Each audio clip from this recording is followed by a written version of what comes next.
Hello दोस्तों, स्वागत करते हैं हमारे अपने YouTube channel Alex study hub में। तो चलिए दोस्तों, आज हम देखेंगे ऐसा क्वेश्चन जो आपको कंफ्यूज करने वाला है। तो चलिए हम देखते हैं इसको कैसे बनाते हैं। और कंफ्यूज करने वाला है इसका मतलब ये तो नहीं कि ये नहीं बनेगा। ये क्वेश्चन हम लोग को कंफ्यूज करने वाला ज़रूर हो सकता है, लेकिन यदि हम बताते हैं तो आप ज़रूर बना लेंगे और कंफ्यूज नहीं होंगे। तो चलिए देखते हैं स्टेप टू स्टेप इसको कैसे हल करेंगे। देखिए क्वेश्चन क्या बोलता है, यदि किसी समांतर श्रेणी का पीवां पद क्यों है। क्या बोल रहा है, पीवां पद क्यों है और क्यूवां पद क्या है, पी है। तो सिद्ध कीजिए कि पी प्लस क्यूवां पद शून्य होगा। क्या होगा, शून्य होगा। तो देखिए अगर पीवां बोला है तो वां पद यानी कि एनवां, तो एनवां पद क्या हो जाएगा, पी। कहने का मतलब समझ रहे हो ना, जो एन लेते थे उसके जगह में क्या आ जाएगा आप, पी। उसके बाद उसी प्रकार एन के जगह में क्या रखेंगे, क्यू।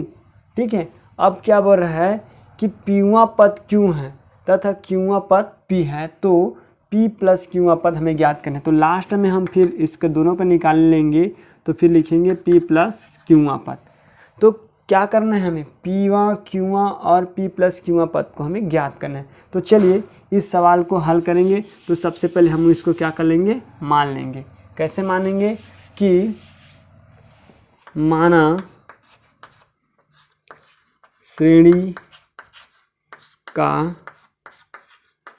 पहला पद ए तथा सर्वांतर क्या है, सर्वांतर डी है। क्या है, सर्वांतर डी है। माना श्रेणी का पहला पद ए लेते हैं और सर्वांतर डी लेते हैं, क्योंकि हमें ए और बी नहीं दिया है इसलिए हम इसको ऐसे लेंगे। चलिए हम जैसा बोला गया वैसे करते जाएंगे। जैसे कि श्रेणी का पीवां पद, यानी कि हम लोग फार्मूला में लिए थे, क्या चीज़ लिए थे, T N is equal to A plus N minus one और इंटू डी। तो श्रेणी का पीवां बोला है तो एन के जगह में क्या रखेंगे, पी रखेंगे। ठीक है। तो यहाँ दिया है, क्या दिया है, टी पी बराबर क्या दिया है, क्या दिया है, क्यू। क्या दिया है, पहला पद क्या दिया है अपना, क्यू दिया है।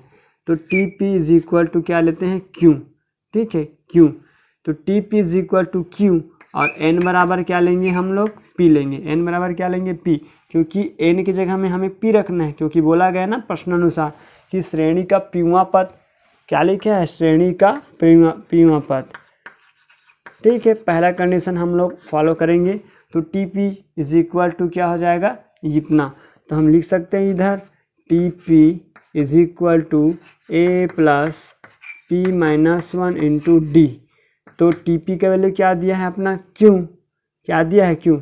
चलिए हम इसको इस पार लिख देते हैं ताकि हमें क्या लगेगा, इसको सरल करने में अच्छा। ठीक है। देखिए ए का मान पता नहीं है तो ए का मान जैसा का तैसा रख देंगे। पी का मान दिया है तो पी माइनस वन और डी, और टी पी का मान क्या दिया है, क्यू दिया है, तो ये क्यू। ठीक है, ऐसा हम लोग लिखेंगे क्योंकि उसी का मान बस रख रहे हैं, तो इसको देंगे इक्वेशन नंबर फर्स्ट। अब इसी प्रकार क्या लिखेंगे, उसका क्यूवां पद क्या है, उसका क्यूवां पद पी है, तो सेम ऐसी करेंगे। इसीलिए अब हम इसको भी मान लेंगे T Q is equal to P है। तब n बराबर क्या हो जाएगा, q। n बराबर क्या हो जाएगा, q। तो चलिए n बराबर जब q हो रहा है तो यहाँ हम लोग क्या लिख सकते हैं, a plus Q minus one into D बराबर, इसके जगह में क्या हो जाएगा, आप जैसे कि इसमें किए हैं वैसे ये हो जाएगा टी क्यू, और टी क्यू की जगह में क्या रखे हैं, p। तो a plus Q minus one D equal क्या लिखेंगे हम लोग, यहाँ पास p लिख देंगे। क्या लिख देंगे, p, क्योंकि T Q is equal to क्या लिखा है, p। अब देखिए ये हो जाएगा समीकरण नंबर दूसरा। तो समीकरण नंबर एक और समीकरण नंबर दो को घटाएंगे, ऐसा भी बोल सकते हैं, या फिर ये बोल सकते हैं कि समीकरण नंबर एक और समीकरण नंबर दो को विलोपन विधि से हल करेंगे। तो मैं वही लिख देता हूँ, समीकरण नंबर एक एवं दो को विलोपन विधि से हल करने पर क्या करेंगे, विलोपन विधि से हल करेंगे। तो विलोपन विधि से हल करने के लिए जो जो लिखा है उसको पहले लिख लेते हैं। क्या है, p-1 इंटू डी बराबर क्या लिखा है, q। ठीक है, सेकेंड जो समीकरण दिया है, देखो सेकेंड समीकरण उसको लिखेंगे a plus q-1 into D बराबर क्या लिखेंगे हम लोग, p। ठीक है, p और q, तो ये दोनों को हम लोग विलोपन विधि से हल करेंगे। तो इसको घटाते हैं, ये प्लस का माइनस हो गया और ये प्लस का माइनस। देखिए ए आपस में कैंसिल हो गया और ये घट रहा है, तो लिख देते हैं p-1। ठीक है, और इधर क्या लिखा है, माइनस q-1 और बाहर में लिख देता हूँ मैं d, क्योंकि दोनों में से d क्या हो जाएगा, कॉमन, और ये माइनस है तो इसके साथ ये घट जाएगा। देखिए सिंपल है, p-1 और ये माइनस, ठीक है, और ये q-1 इंटू डी, और यहाँ भी घट रहा है तो q माइनस क्या हो जाएगा, p, q माइनस p। अब ऐसा इसलिए कर रहे हैं क्योंकि हमें d और a का वैल्यू ज्ञात करना है, तभी तो हम p प्लस q पद ज्ञात कर पाएंगे ना। अगर ऐसा नहीं करेंगे तो p प्लस q पद ज्ञात नहीं कर पाएंगे। तो चलिए घटाते हैं, इधर क्या हो जाएगा, p-1 माइनस का गुना करोगे q हो जाएगा ये, और माइनस गुना माइनस से क्या हो जाएगा, प्लस, तो +1 इंटू डी, और ये फिर जैसा का तैसा उसको रहने देते हैं। ठीक है, इधर देखो प्लस माइनस से आपस में क्या हो जाएगा, कैंसिल, तो ये हो जाएगा p-q बराबर डी बराबर क्या हो जाएगा, q-p। देखो यहाँ p-q दिया है और इधर दिया है q-p। अगर इसको हम लोग माइनस को इसके बाहर कर देते हैं तो ये भी बन जाएगा p-q। तो लिख सकते हैं p-q इंटू डी बराबर, इसको भी लिख सकते हैं p-q। देखिए दोनों बराबर हो गया और बाहर में क्या निकल जाएगा अपना, माइनस। तो देखिए d बराबर क्या लिख सकते हैं, -p-q बट्टे में लिख देंगे p-q। दोनों आपस में क्या है, बराबर, तो ये दोनों आपस में क्या हो जाएगा, कैंसिल। तो d का मान आ जाएगा हमारा -1। d का मान क्या आ जाएगा हमारा, -1। कुछ नहीं किए हैं, बस इसको घटाए हैं, घटाने के बाद जो कट रहे उसको कटाए हैं और यहाँ इसके क्रम को चेंज करेंगे, क्योंकि अगर दोनों बराबर हो जाएगा तो आपस में क्या हो जाएगा, कैंसिल होगा। इसीलिए d का वैल्यू आया अपना -1। चलिए अब हम d का वैल्यू निकाले हैं, अब हम निकालेंगे क्या चीज़, a का मान। तो a का मान ज्ञात करना है, तो चलिए a का मान ज्ञात करेंगे। तो समीकरण नंबर 1 में क्या करेंगे, मान को रखेंगे, किसका मान, d के मान को। समीकरण नंबर 1 में हम लोग d का मान रख देते हैं। चलिए a plus p-1 is equal to q। तो देखिए यहाँ क्या है, a plus p-1 d is equal to क्या है, q। तो d का मान रखेंगे तो a प्लस p-1 और d का मान क्या है, -1 इक्वल क्या हो जाएगा, q। ये माइनस बस का लिखा हूँ इधर, अब माइनस का गुना इनके साथ कर देते हैं। चलो पहले हम इसके साथ कर देते हैं, तो -1, तो ये हो जाएगा a minus p-1 is equal to q। चलिए माइनस का गुना कर देते हैं इनके साथ, अब दोनों के साथ, तो a minus p plus 1 equal q।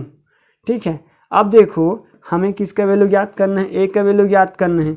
तो a का मान ज्ञात करने के लिए हम लोग क्या लिख सकते हैं, इधर a और इन दोनों को इधर ला के पक्षांतर, तो ये माइनस का क्या हो जाएगा, प्लस, और ये क्या हो जाएगा, माइनस। ठीक है, इधर और ऑलरेडी क्या है, प्लस q है, तो हम इसको लिख सकते हैं a बराबर क्या लिख सकते हैं, q प्लस p-1। तो a का वैल्यू कितना आ गया हम लोग का, p प्लस q-1।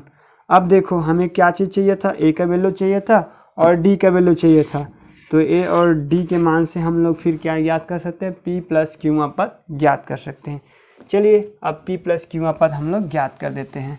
उसी में मान रखेंगे अब, जैसे कि tn, उसके बाद बराबर में क्या था, a plus n-1 into D, है ना। तो लिख सकते हैं tn is equal to a plus n-1 into D. ठीक है, तो चलिए t और n के वैल्यू अब हम लोग के पास क्या आ गया, p प्लस q। तो p plus q equal a के वैल्यू हम लोग का आया है q प्लस p-1।